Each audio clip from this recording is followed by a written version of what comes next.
ရန်ကုန်ရွှေပြည်သာမြို့နယ်တာလူကန်စက်မှုဇုံမှာရှိတဲ့တရုတ်နိုင်ငံသားပိုင်ဟိုစိတ်မြန်မာအထက်ရုပ်စက်ရုံကအလုပ်သမားခေါင်းဆောင်9ယောက်နဲ့အလုပ်သမားတွေကိုကူညီသူ3ယောက်စုစုပေါင်း10ယောက်တို့ဟာဖမ်းဆီးချုံနှောင်ခံရပြီး10ရက်အကြာဇွန်လ26ရက်တနင်္လာနေ့ကပဲရွှေပြည်သာမြို့နယ်တရားရုံးမှာရုံးထုတ်လို့ချုပ်ရက်ရမန်ယူတာခံခဲ့ရတယ်ဆိုပြီးမိသားစုဝင်တချို့ကပြောပါတယ်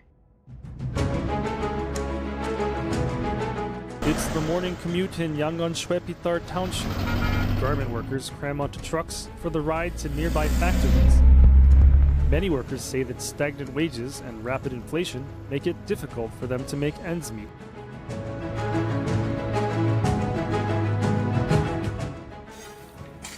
There's usually no shortage of work or laborers for farms in Phopra district in western Thailand.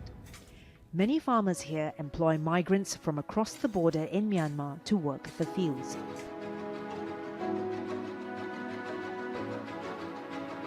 Hi there, and thanks for listening. If you're enjoying our podcast and have a recommendation about someone you think that we should have on to share their voice and journey with the world, by all means, let us know. It could be an aid worker, monastic, author, journalist, doctor, resistance leader, really anyone with some tie or another to the ongoing situation in Myanmar. To offer up a name, go to our website, insightmyanmar.org, and let us know. But for now, just sit back and take a listen to today's podcast.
Welcome back.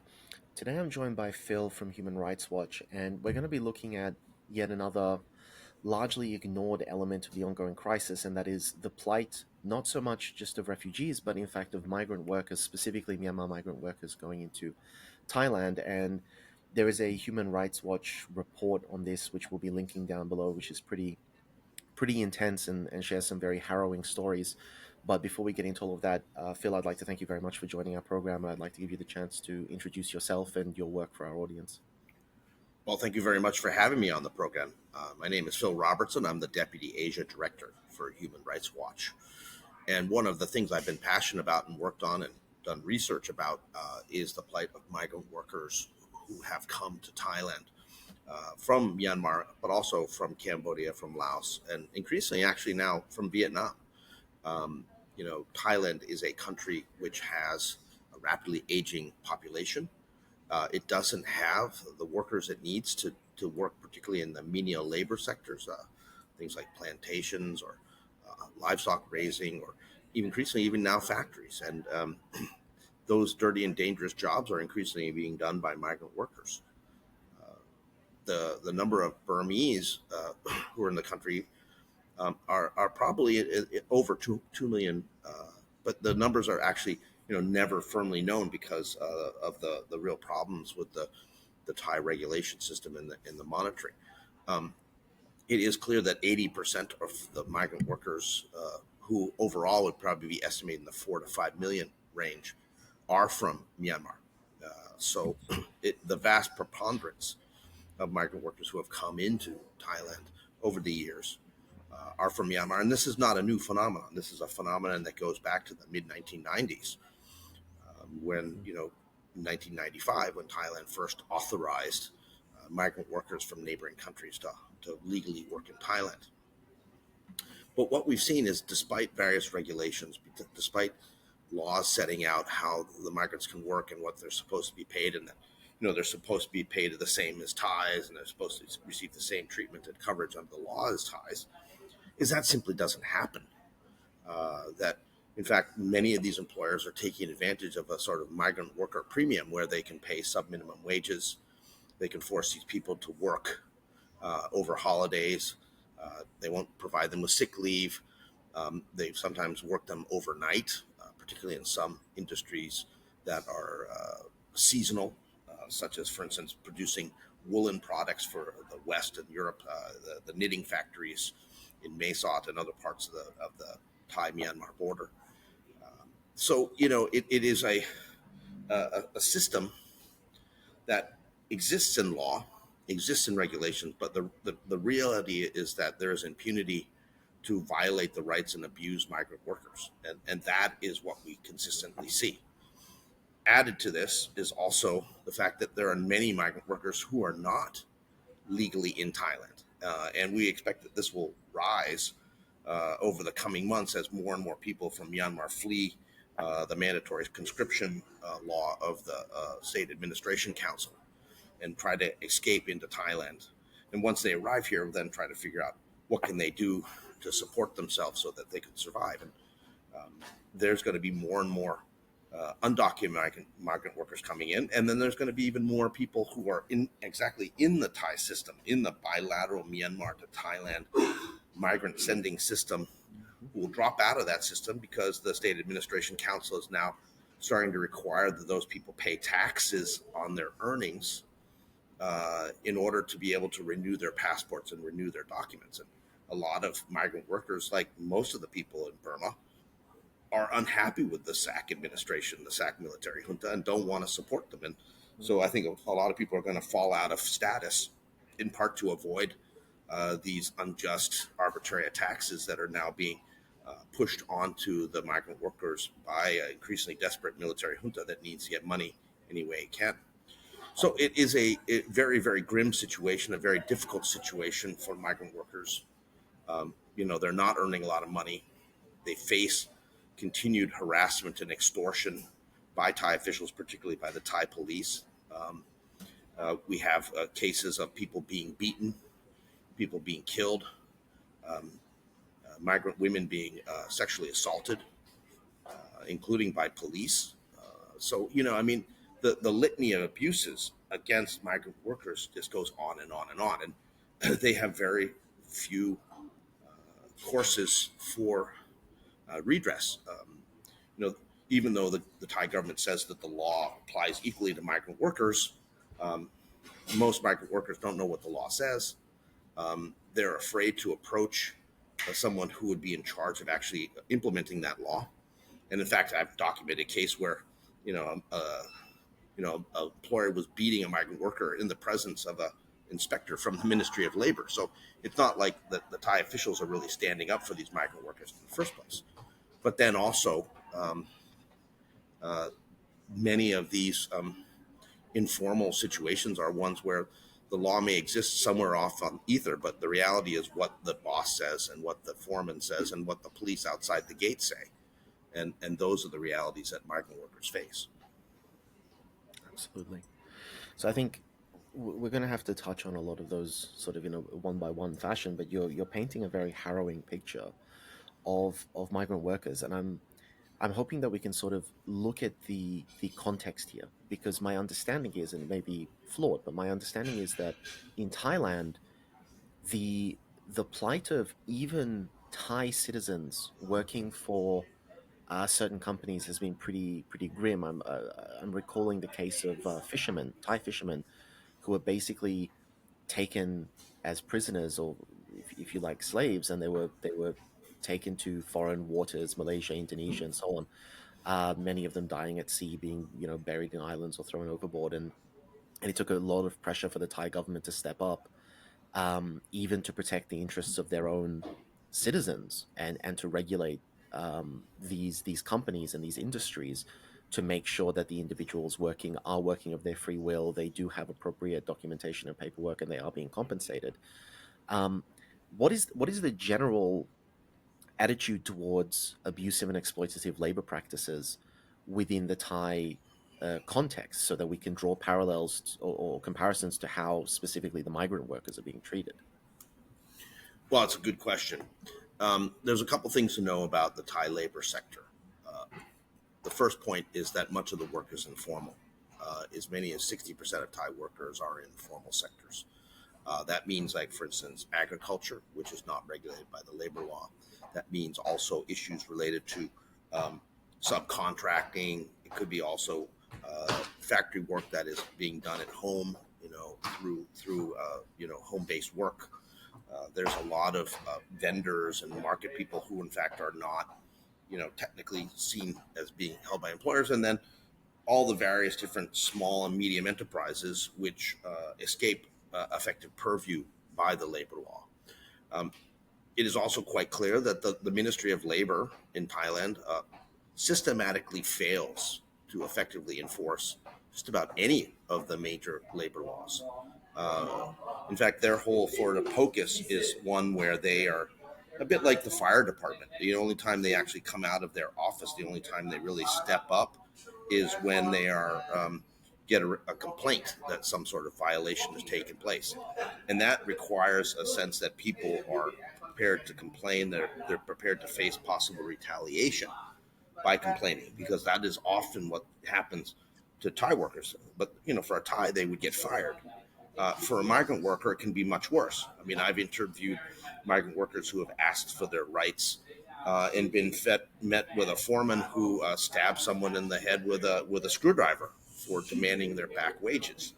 I've talked to migrant workers who were seeking compensation for an injury where an employer pulled a gun out of the desk drawer where they were sitting at and basically said, do you really want the compensation, or do you want to talk to my gun here? It is Wild West. It is really a situation where the actual employers can do what they want. What we have seen is a real weakness in labor organization, labor unions. They exist in some of the larger enterprises, but when you get down to small parts of the economy or small enterprises, they're not there. And they're entirely absent in many areas where migrant workers are employed. For instance, like the food processing sector, where the very anti-union employers will do anything they can to keep the unions out of the factory, and migrant workers, certainly, if they're part of that, the migrant workers are allowed to be members of a union, but only Thai nationals are allowed to organize or formally establish a union or lead a union. And that leads to situations where in certain sectors of the economy where there's very little Thai working force there, but it's mostly migrant workers, that there's no unions at all. And so there's no collective representation. There's no ability of migrant workers to band together to defend themselves, except through sometimes an occasional wildcat strikes, which happen, for instance, if there's particularly grievous abuse, a foreman, for instance, who's really been abusing or sexually harassing women workers. Sometimes there's an accident at a construction site where people are killed and compensation is demanded, and the compensation is not forthcoming. So all the workers stage a protest in front of the factory office or the construction site, and that invariably then involves a police response. Sometimes there's a negotiation that results in some sort of agreement for compensation. Sometimes the police just start arresting everybody, and that's the end of it. So it is really Wild West, and there is a lack of effective trade union representation for many workers across much of the country. And so migrant workers are left either on their own devices or trying to turn to the handful of Thai NGOs that work with migrant workers to try to gain justice through the intervention of those NGOs. And so, I mean, the way you're describing it sounds very akin to slavery or something like indebted servitude or something like this. So it seems that they're working in horrific conditions. They're being beaten and abused, and they're apparently not even being given proper compensation, some compensation, but not the full compensation to which they're entitled. So the very important question at this point is, do they have the right and do they have the functional ability to pick up and walk away from the people who are treating them this way? Or is it the case that the alternatives are just starvation or returning to Myanmar?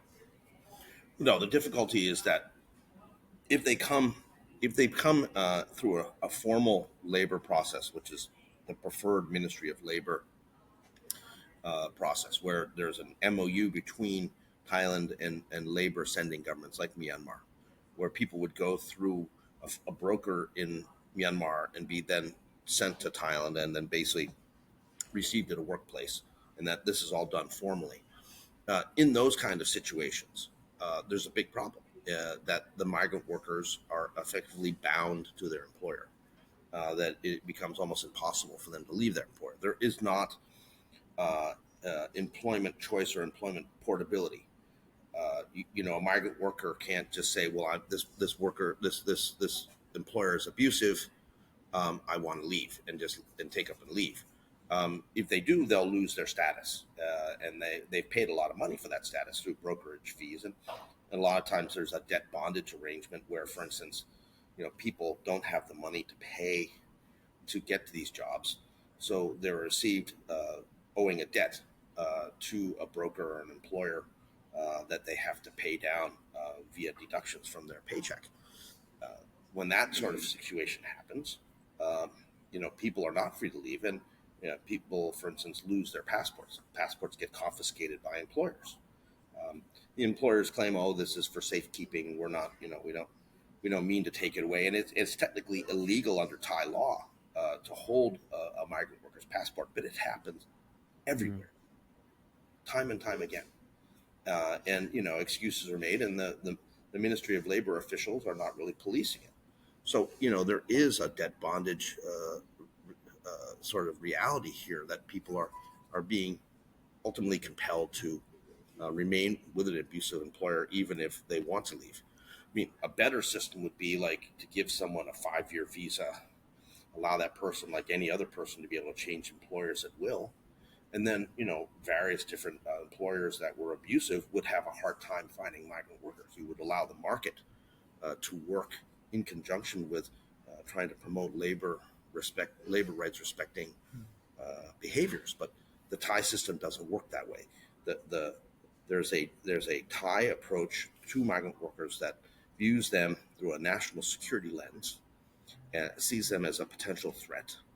And from that, you get a system which uses employers as a de facto controller for migrant labor. In fact, when something happens with a migrant workers, the first question that an official arriving on the scene will ask is, okay, who is the employer of this person? Because that employer is expected to keep track of people and make things very orderly. But the bottom line is that it is a restrictive, controlling situation where people are in fact not permitted to change employers unless you are willing to pay money.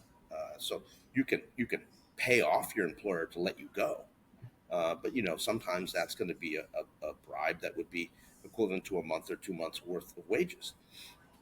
It's very, very difficult, and so there's a lot of reforms that need to be taken. But because the Thai state wants to keep these people under control, they support employer control over the migrant workers, and there's a nexus of influence and control over migrant workers that comes between the police and the employers, where the police are the threat that's outside the gate, and the employers are told, okay, you need to pay us off and keep us in a situation where they're protected. If a policeman arrests, for instance, a migrant worker who is outside the factory, a lot of times that person won't have their official documents because it's being held by the factory management. That then means that they have a photocopy. The police will claim, well, that's a fake thing, and they'll arrest them. And they'll take them to the police lockup where abuses occur. And then they'll finally hand over a phone and say, call your employer to come get you out. And when the employer arrives, they'll be expected to pay a bribe to the police to release that worker, even if the worker is legally in the country. And then when the worker gets back to the factory, that cost of that bribe that the employer had to pay to the police is then added to the debt that the worker owes. So it all comes back onto the head of the migrant worker. This is, I mean, this is insidious. Like what you're describing here is far more than just a lax system of government oversight and regulation and just rampant abuses for the sake of abuses. You're describing a very well designed, concentrated system, which is intended, as far as I'm understanding it, first and foremost, to keep this entire population subjugated, which is the best word that I can find for it. Is that an accurate representation of what's going on? Unfortunately, it is. I mean, I think that there is a sense that they want migrant workers to work. They want them to work according to the systems and the conditions that are provided by the employers, and they're not interested in migrant worker rights at all. Um, and this reflects, for instance, the migrant workers' inability to, for instance, uh, uh, have protests or demonstrations. We've had cases where, for instance, people were demonstrating for democracy, and the police will come and arrest everybody, saying you don't have the right to speak out here. You don't have the right to, associate with others. You are here to work and work only. Get back to work, or we will arrest you and extort you. Um, it is the police also. I mean, the police view these migrant workers as essentially walking ATMs. Um, you know, I remember a very clear case. A friend of mine who was a U.S. Embassy official was down in Ranong. He was in a group of migrant workers in a room, one of their accommodations. He was talking and interviewing these people to find out what they were facing. This was in the early evening, and during the course of the discussion, all of a sudden there's banging on the door of the room, and the room was pretty crowded, so the people who were banging on the door couldn't really come into the room to see everybody who was there. And they opened the door, and it's two drunken immigration officers who immediately, they've been obviously off on a bender and drinking some beer and ran out of money, so they come to like shake down some migrants and get some money so they can continue drinking. And my friend, who was the American embassy official, stood up in perfect Thai, basically said to them, "What are you guys doing here? Why are you here?" And they're like, "You can't be here. Who the hell are you?" And he pulls out his U.S. embassy card and hands it over, and they both look at each other in terror, and they ran away. And the migrant workers cheered. I mean, this was the biggest thing that ever happened. It was the bullies being shown up by someone else. But this is the thing. It is bullying, coercive, rights abusing, extortion behavior that basically treats migrants as less than human who can be abused in any way, shape, or form. I mean, I talked to a guy who was basically working as an adjunct to police in the Mesot area, outside Mesot, in the 48-kilometer area. There was a police substation, what they call a police box there. And he said, look, over the course of the years that he had worked as a sort of gang member working with the police, he knew of at least a half a dozen rapes that had been committed by police of migrant women in the back room of that police station. So you have Thai police raping Burmese migrant women. I mean, one of the real curses, like if you're an attractive Burmese migrant woman, you got to be careful here. It's not safe. And they will. There's other cases in places in Samutsakan where women and others told me that attractive women were being detained by the police and told they had to pay bribes. If they didn't have the bribe, then they were said, well, you can work it off at the local hotel. This is horrific. I was going to sort of ask you to compare, in as much as you're able to, the situation of migrant workers in Thailand to the situation of migrant workers in wealthy Arab Gulf states, where we also know it's very appalling. But it sounds like this is on another level, where the police are themselves perpetrating terror. I mean, if you forgive the comparison, it sounds very much like the period in southern U.S. history um, during and after Reconstruction, when instead of slavery, they just kept rounding up black people, accusing them of arbitrary crimes, and saddling them with court costs that they could never pay off, and then effectively keeping them in a perpetual cycle of debt bondage. And so nothing actually changed. This is genuinely horrific. Like, is there anywhere that these people can turn to? Like, I assume the Myanmar embassy is pretty much useless at this point. No one trusts the Myanmar embassy, and they won't go there for assistance or help. Of In course. fact, I mean, the Myanmar embassy, is well known for corruption itself. Even getting appointments and things like that.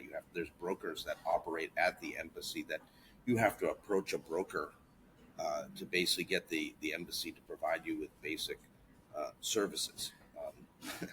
So the Myanmar embassy is hopeless. I mean, all you really have is a number of the Thai NGOs that are prepared to work with migrant workers and help them. And there are some up in Mesa, there are some in Samutsakan, there's some in different places, but they're by and large they're few and far between. They're just not enough people on the ground to help with all these cases. And so in many cases, a migrant worker, literally faces a situation where they often just have to flee or to hide. Mm. I did interviews of migrant workers in Phuket and Phang in areas that were affected by the 2004 tsunami. And what was interesting there, in addition to the fact that when the tsunami was coming ashore and they heard yelling, that most of the migrant workers thought it was a police raid, not a natural disaster.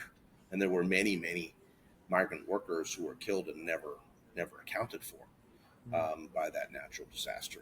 But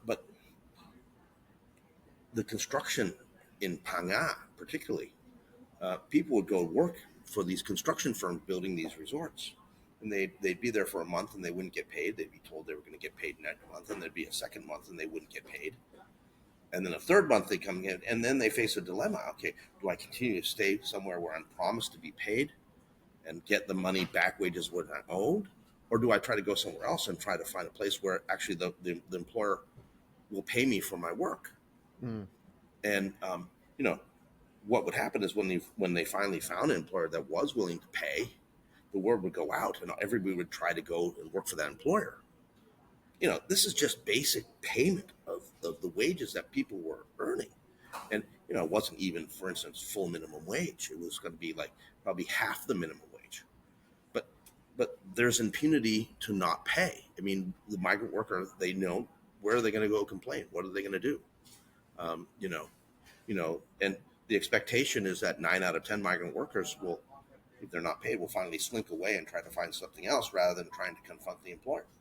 And that's right, because the one thing is when you stand up for your rights as a migrant worker, you try to protest, you try to demand compensation of rights and things like that, you immediately face retaliation. That was the one thing that is consistent along things, that retaliation for migrant workers standing up is a big part of the problem here. And that's why the migrant workers will, for instance, try to go to a Thai NGO so that they have someone on their side, and the Thai NGO can then help them face off and push up back and basically go to, for instance, the Ministry of Labor office and get a serious hearing.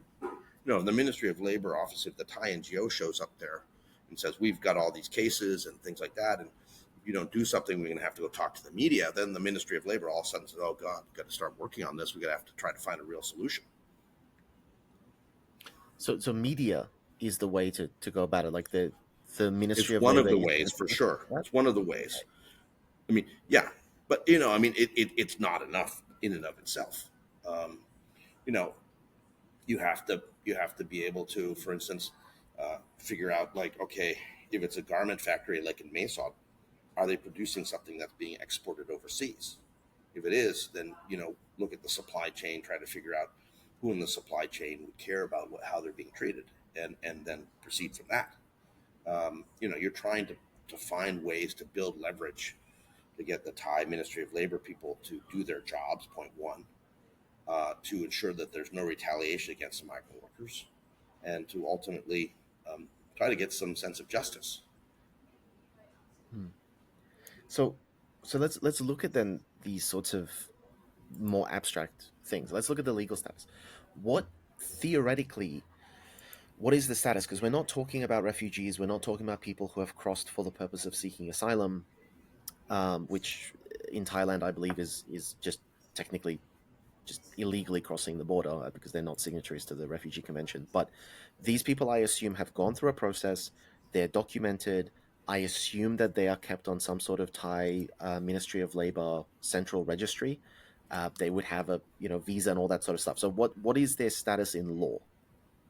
So they're technically temporarily working in Thailand, and it's done in connection with regulations and cabinet resolutions that would allow them to exist as an exemption to the Immigration Act. Now, then they would basically get a visa issued to them. I mean, what Thailand wants to do is they want these people to have passports, and they want to have a visa stamp placed in the passport, and then they want these people to have a work permit and a health insurance cover. So it's very bureaucratic. It's very bureaucratic, and the Ministry of Labor loves the fact that it's bureaucratic because the Department of Employment, which oversees this, makes a lot of money from bribes from brokers, because the system itself, in terms of the registration system, in terms of the health system, in terms of the work permits, all that, is so complicated that any factory with a significant number of migrant workers who are trying to do the right thing and have everybody registered quickly realizes that the human resources department is not going to be able to handle all these issues, and they hire brokers to manage it.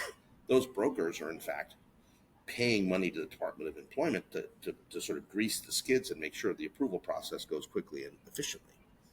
And so, it's pay to play. That's what we're looking at.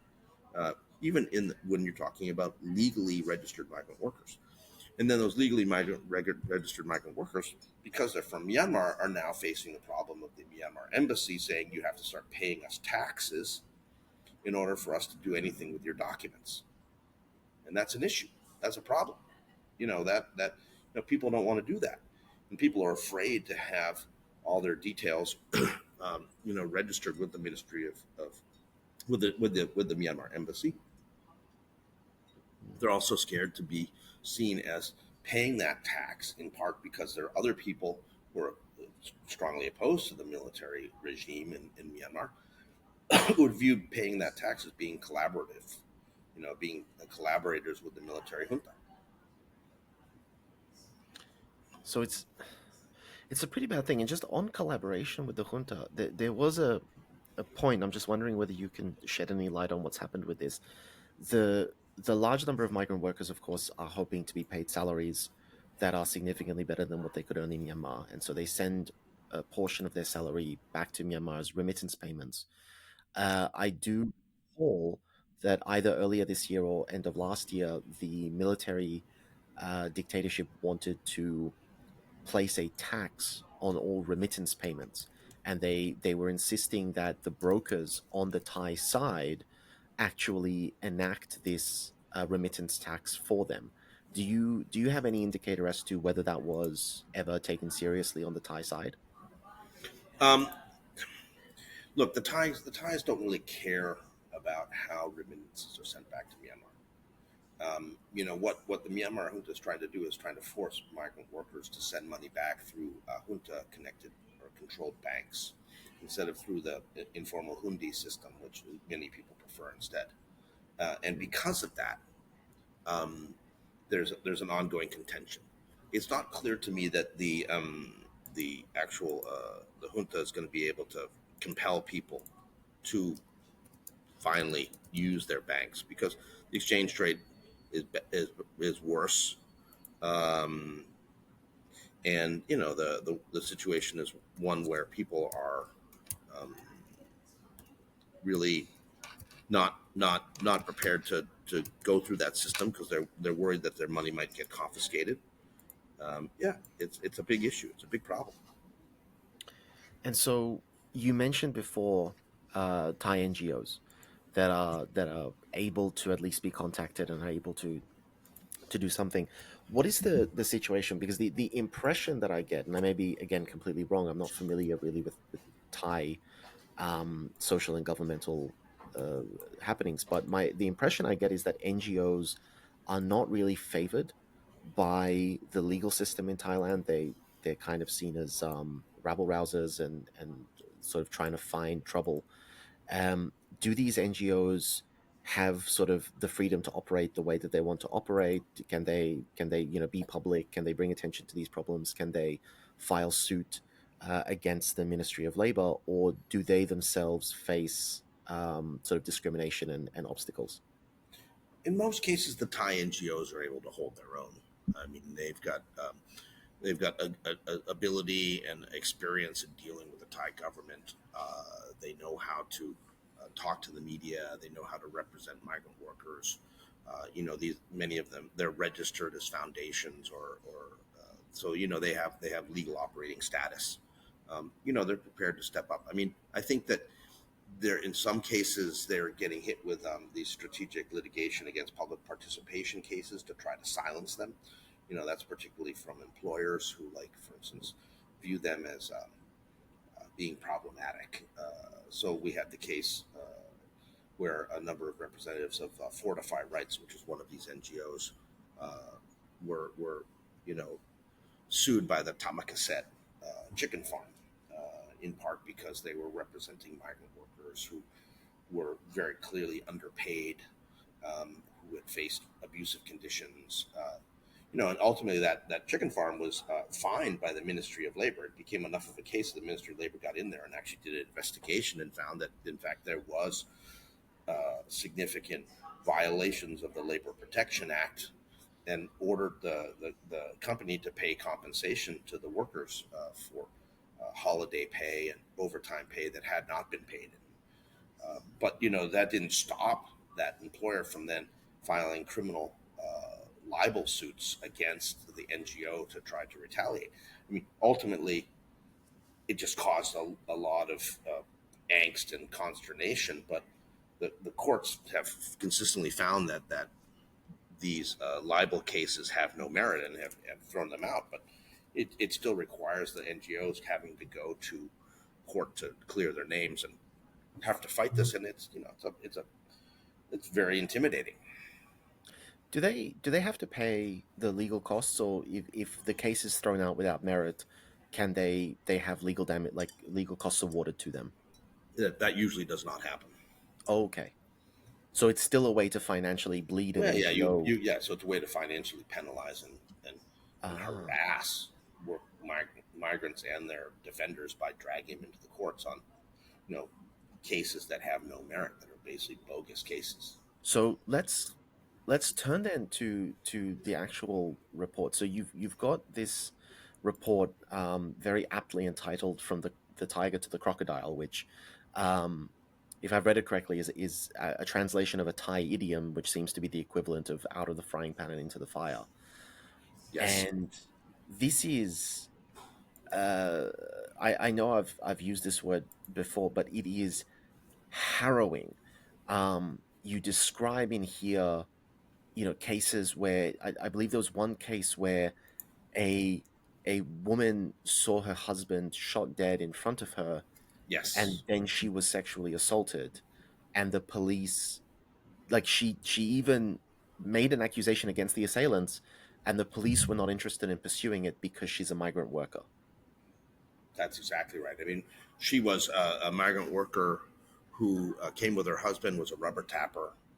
Uh, uh, they were her husband was shot and killed, and she was raped by two Thai men in the rubber field in the middle of the night. The police came, took away the body of her husband, collected evidence, including used condoms with semen in them. We're supposed to send these for DNA testing to identify the perpetrators. That never happened. Hmm. Later took her to look at some photos, but it was at night. These guys were wearing baklavas. They were basically had their faces covered, and so she didn't see the faces of the perpetrators, so she wasn't able to identify them. And the bottom line was that there was no justice done. I mean, essentially, Yes. her husband died. She was raped. and she finally went back as a widow to Myanmar. I mean, it was horrific. It was a very clear failure of basic justice here, and that was even with the involvement of a Thai NGO representing her in dealing with the police. The police just didn't care; they just didn't do anything. I mean, there's a quote here within the report.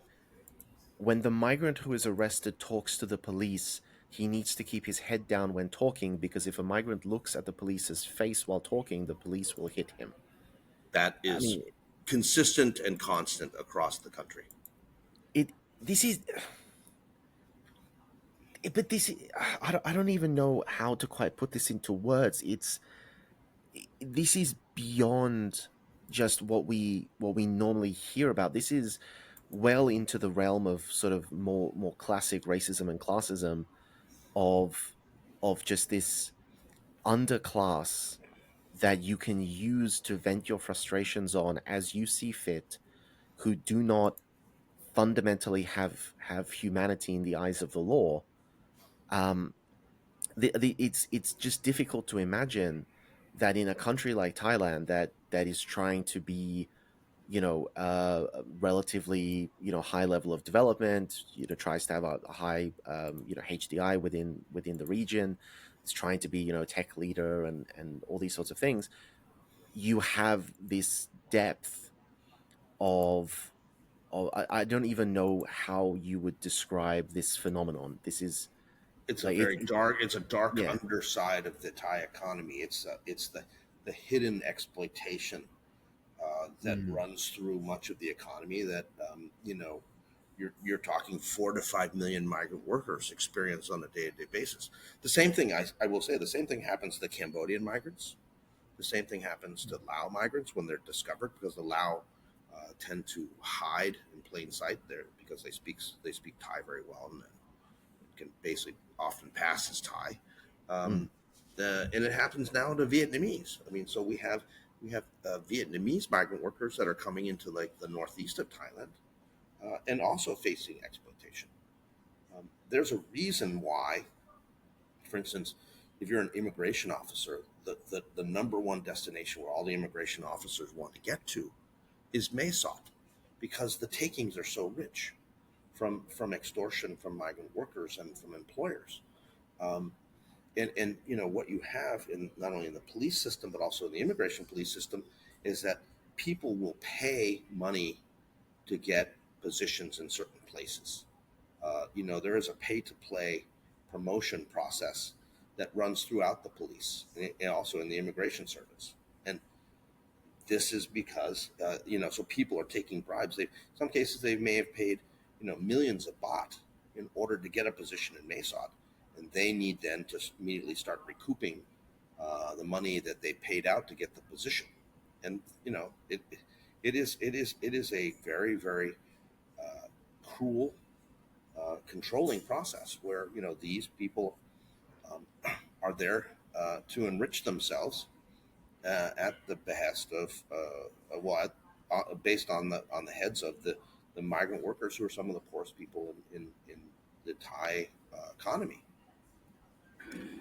I mean, the irony is what you're describing, that the mentality of the Thai police and labor and so on. It reminds me very much of the stories that I hear from Myanmar proper. Like, we've been Mm. covering Myanmar here on this podcast. We've been covering the coup for 3 years, and this is just one of those consistent themes Yeah. of policing and military, of like, well, yeah, but you go to the places where you You- can live out your power fantasy. well, That's your it, thing. the relationship of the Thai police to the migrant workers is predatory. They're predators, and they are seen as that by um, the migrant workers. I mean, even in cases, for instance, so Thailand has an education for all policy that allows migrant children to go to school, and Mm, that is a good thing. But we have seen, for instance, in places in Samutakorn where the police will follow the school children who are dressed as Thai school children, although they're migrant children, and they follow them back to their houses in order to arrest the parents. But on what grounds? That they're illegal, they're undocumented. Even if they are documented, it doesn't matter. They'll just make something up. You don't have to have grounds to arrest and extort a migrant worker. You can just show up. The fact that you have your uniform is enough. No one's going to stand up for a migrant worker. That's their assumption, and that's why, for instance, when those two guys ran away, when the U.S. Embassy official stood up and started questioning them, that's why the migrant workers were so delighted, because they'd never seen it before. But it's difficult for me anyway. Living in a Western country, just to imagine the concept of there not being habeas corpus, there not being due process, there not being a right to be heard and equal evaluation before the law. It's such a perverse notion, because you always feel in the back of your head, but there's someone that I can appeal to. There is a government, there is a police force, there is a government agency whose job it is to protect me, and they've got nothing. Those people are the ones preying on them. Yeah. This is horrific. I mean, this is the sort of thing where we've continued to see issues and problems. So I'll give you another case. There was a case of a Mon woman who was a maid. She was actually being hired and employed by a Thai army family in Lopburi. She was accused of the matriarch of stealing jewelry. I have no idea whether she did or not. But in any case, she was beaten in this family compound, basically beaten senseless. And then they poured gasoline over her and lit her on fire. Second and third degree burns all over her body. She didn't die at that time. She was then thrown into a room, without any treatment for her wounds for several days. Finally, they decided that, she probably will die. So they threw her in the back of a pickup truck, drove her across the provincial line, and dumped her by the side of the road. Amazingly, she was still alive through all this. She was able to, Good Samaritans picked her up, and there are certainly a lot of Good Samaritans in Thailand who help people. Particularly poorer Thais will help people out. But then she was taken to a hospital. She lived for another day or two until she was able to be interviewed and was able to sort of identify what had happened and who had done this to her. And then there was like a 10-year process that the Exiled Trade Union Federation of Burma engaged with to find other witnesses and finally assemble a court case. And, as a result, the patriarch and some of the others finally did go to prison. But it was like a 15-year process with multiple engagements by various different external groups. And it was such a shocking, violent crime that, it never went away. But the Thai government was trying to sweep that all under the rug. I mean, this was the whole thing. This was the whole issue, that there is impunity to abuse, and they try to cover these things up.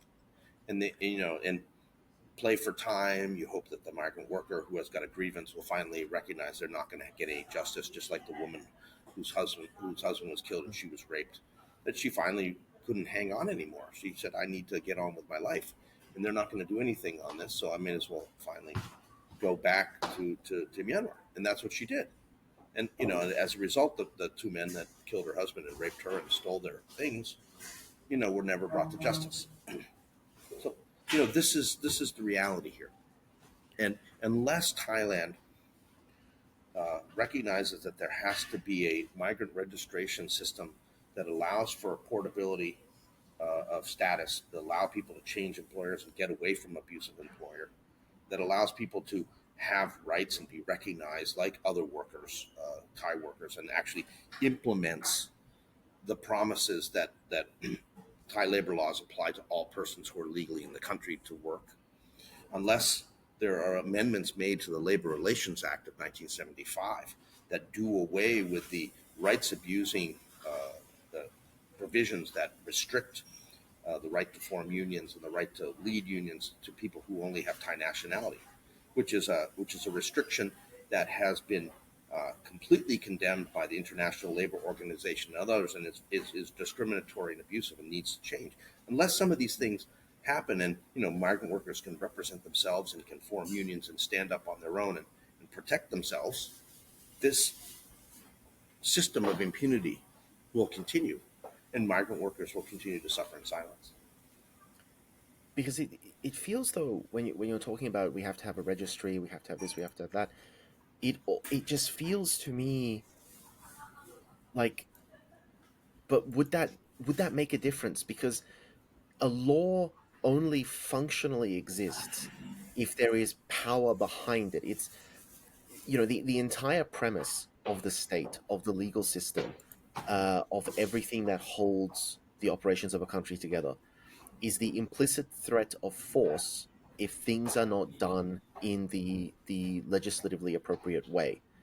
And if you don't have that implicit threat of force, then all of the legislature, all of the organizations, all of the fancy courthouses don't mean anything. And it seems like there is no one willing in Thailand, especially not among the police who ultimately would have to enforce these laws, there is no one willing to actually enforce changes to the system. Is there like an undercurrent within the police force that wants Well, to I mean, I think reform? what we're looking for. I mean, obviously, we're looking for changes to the law. We're looking at the EU-Thai Free Trade Agreement and the need to revamp the law, particularly the labor laws, to do away with some of these rights abusing provisions. So I think if we get the framework right, then we have a system where you can get prominent test cases where something happens. We have NGOs in place, we have the media in place, we have others who are prepared to show that accountability is possible, and there has to be a demonstration effect. There has to be something that breaks the silence, that breaks the sort of veil of impunity that has continued here. And there needs to be more cases like that. For instance, the Burmese maid who was burned to death, who ultimately people did go to prison. There has to be more of those kind of cases. There are some cases that stand out. There are some cases where the system works, but they're few and far between. And what we need to do is we need to basically improve the legal and regulatory frameworks and build a better understanding so that ultimately we get to a point where we're able to have demonstrated successes through various campaigning by NGOs and others, by trade unions, to affect justice. It's not going to happen just because somebody said there's rule of law in Thailand. I mean, the Thai system is very deeply entrenched. But what you do is you have to chip away at it.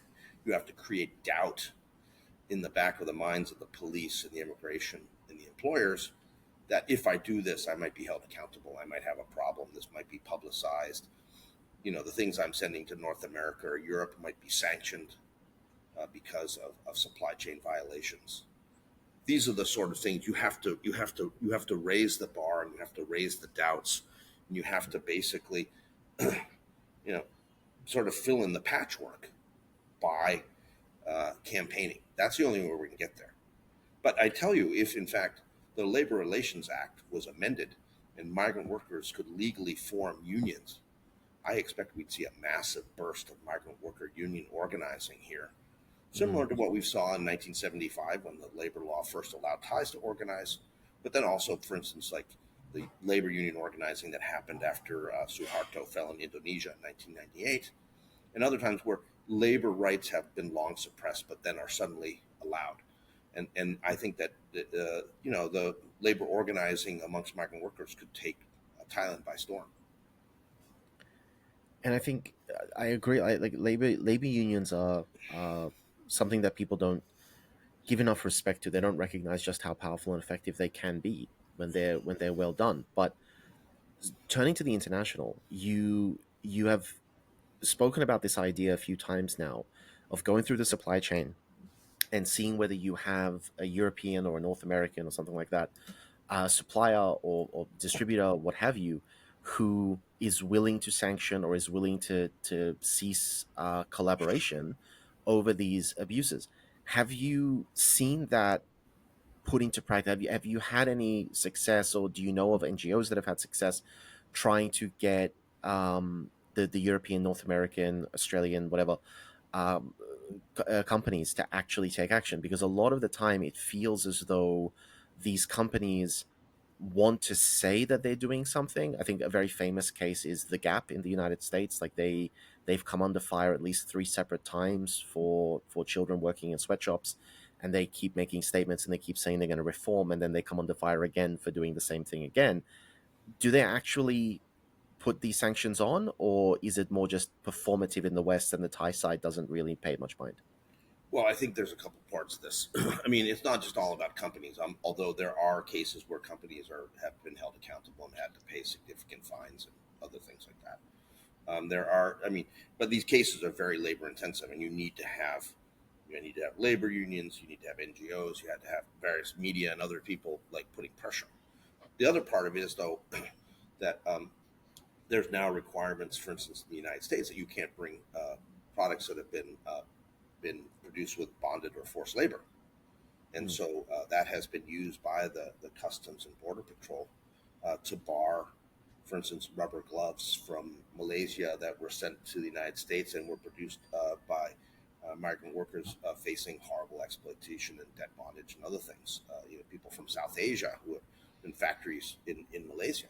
So there is, a greater attention going on. And the European Union has just passed a supply chain regulatory mechanism that is going to require European companies to do much more on their supply chain. So there's a broad trend moving in the correct direction.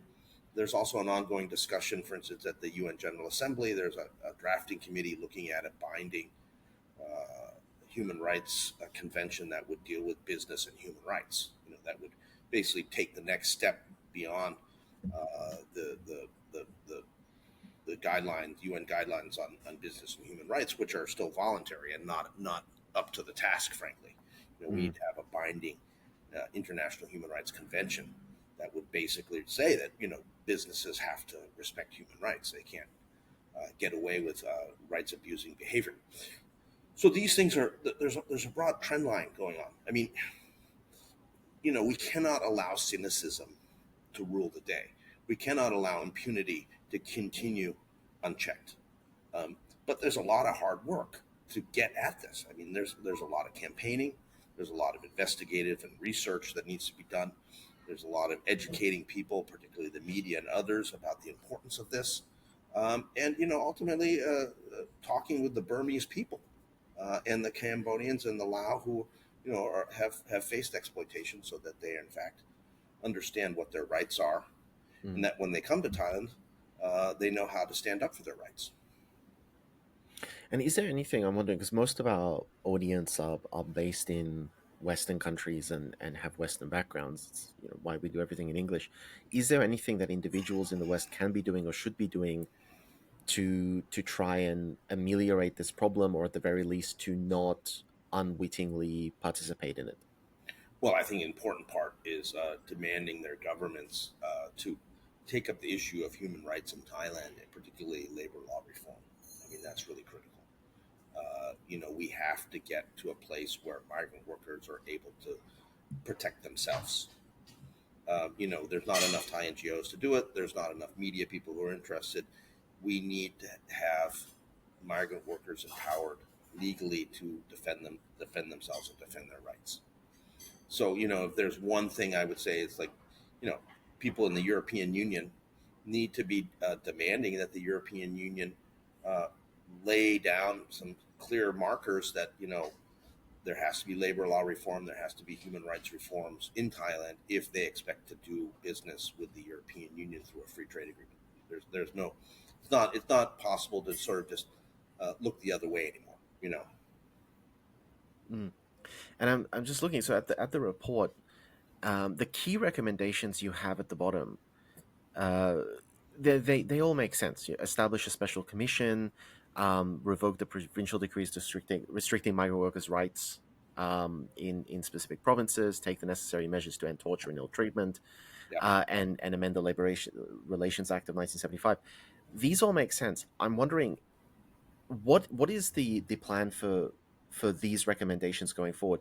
Is Human Rights Watch in a position to actually advocate for these types of changes, to lobby the government? We continue to campaign for these.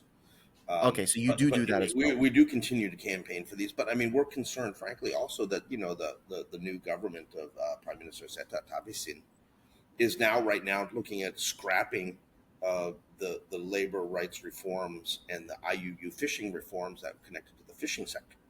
So this government, this Thai government, is going in exactly the wrong direction. They're bending over backwards for foreign investors. They're saying that we want to, revitalize the seafood sector, when in fact the Thai seafood sector was based on slavery.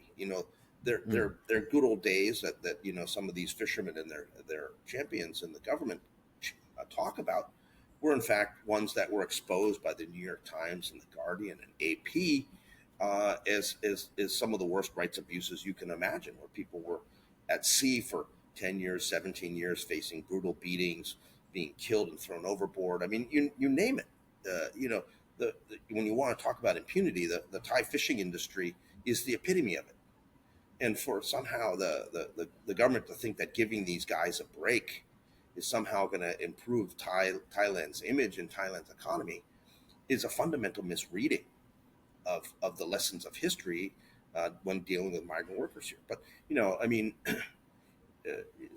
Prime Minister Seta doesn't get it. This is a real estate guy. He thinks that everybody is, exactly how they present themselves. I mean, the naivete is shocking. And the fishing sector, which has given a lot of campaign contributions to various different political parties, is trying to maximize their leverage and trying to roll back all the things that were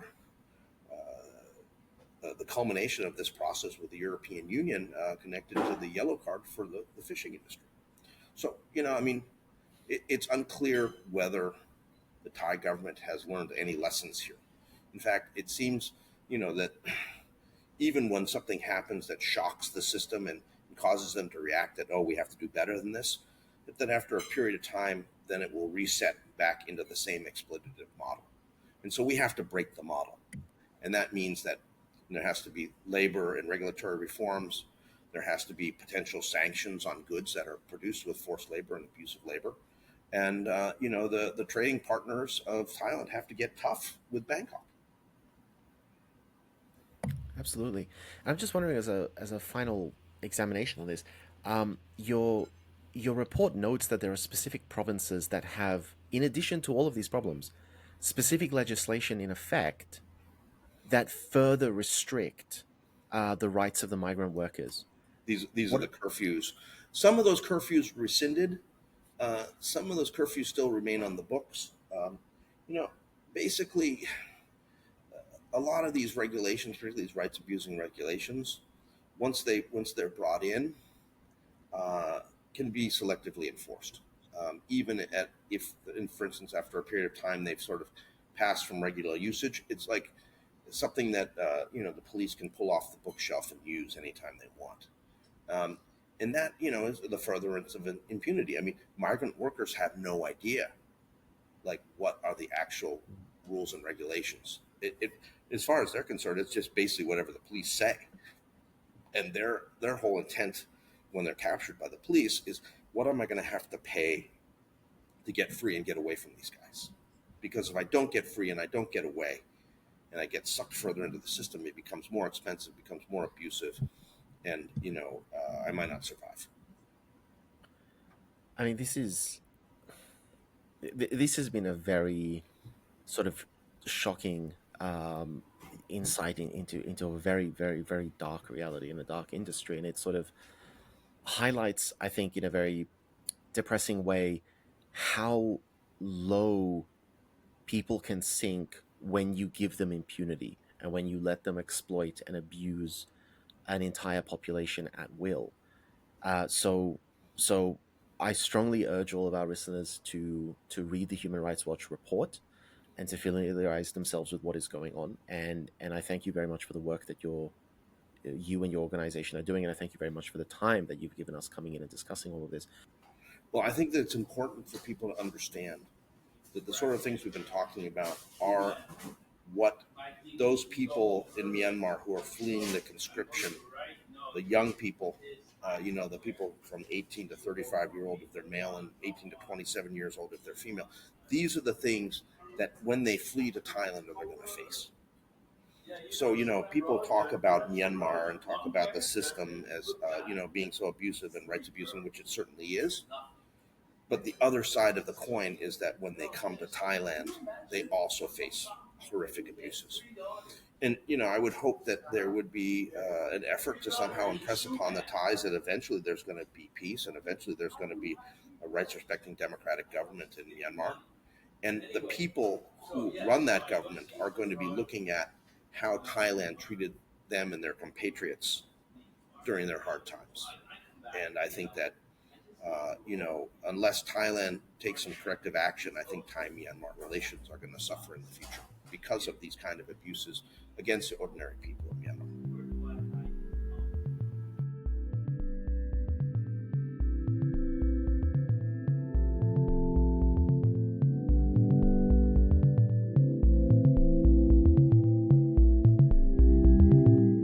Many listeners know that in addition to running these podcast episodes, we also run a nonprofit, Better Burma, which carries out humanitarian projects across Myanmar.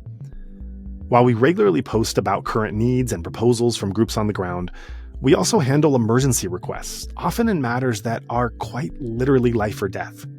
When those urgent requests come in, we have no time to conduct targeted fundraisers, as these funds are often needed within hours.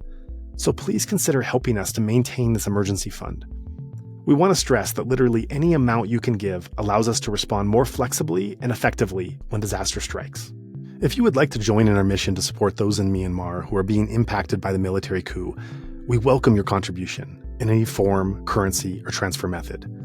Your donation will go on to support a wide range of humanitarian and media missions, aiding those local communities who need it most.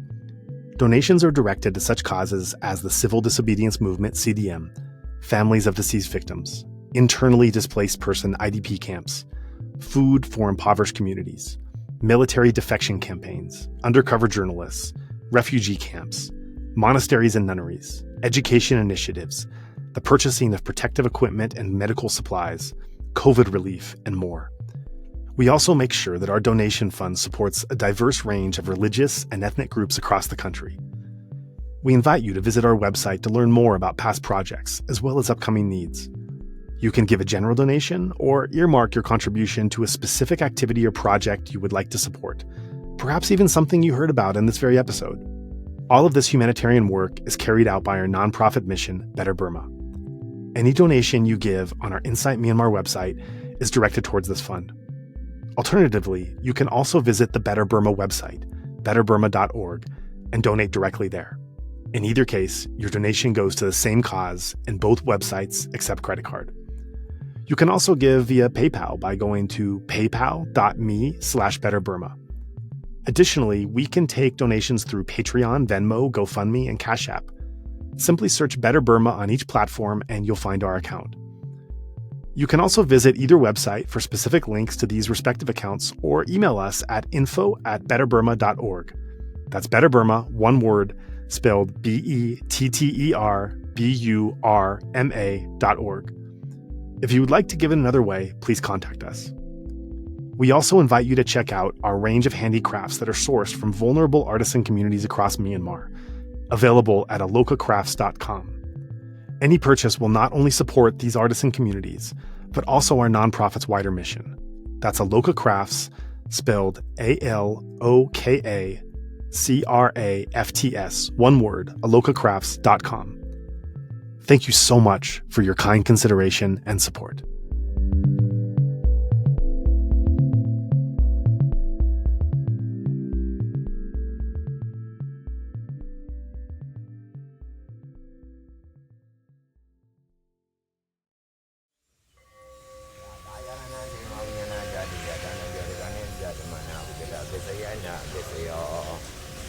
Wadabaya Nangaya Unyana Dadu Yadanambia Ganizadamana, we got a Besayana, Besaya. Oba Yarananda Dayananga, Yaranaya, Dayanamboda, Yaranamana.